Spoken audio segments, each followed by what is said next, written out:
Okay, so revisions to both tests. Well, let's talk about the SAT first. So the redesigned SAT is debuting, as I said earlier, in March of 2016. All right? Now, the reason why they're changing the exam is they want to try to better assess 21st century skills for college and career readiness. Okay? Some people might say that SAT, College Board, is losing market share to ACT, and so they changed their test to win back customers.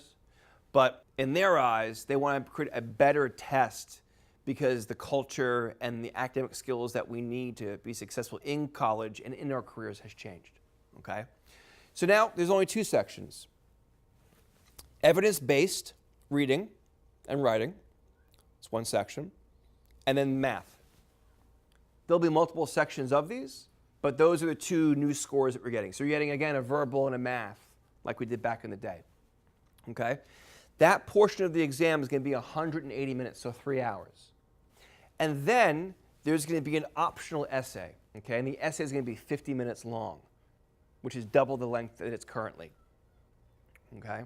And schools are going to be able to choose whether or not they require the essay or not, just like with the ACT.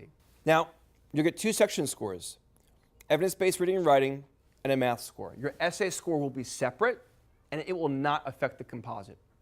Whereas right now, the essay score within the writing section counts for 30% of the writing score.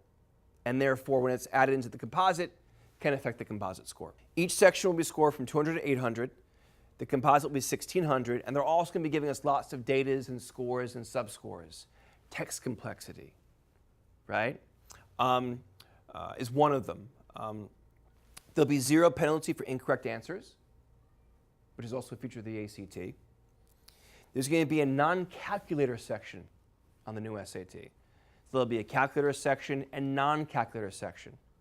And I've been working on the new PSAT the College Board released a few weeks ago.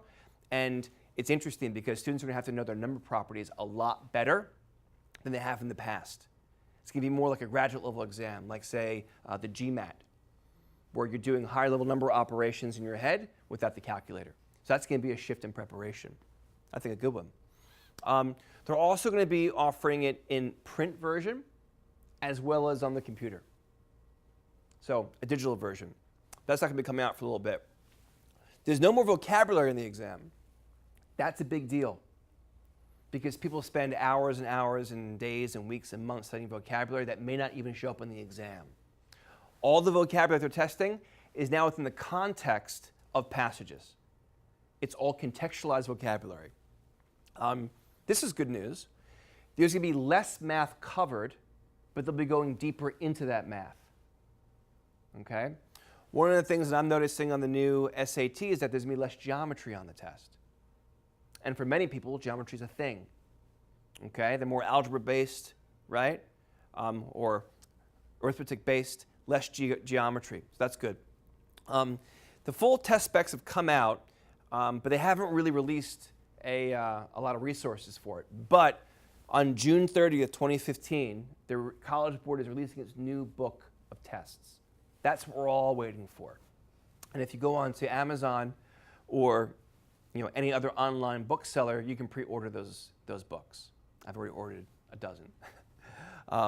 Okay. What's interesting about the new SAT is that it's going to be much more straightforward. The way that they tried to redesign the test, it's less about tricks and less about strategy. I'm here to tell you that it's strategy and creative ways around problems are still very much part of the exam. However, it is more straightforward. Okay? It is going to be more a test of what you know and what you observe as opposed to how you think.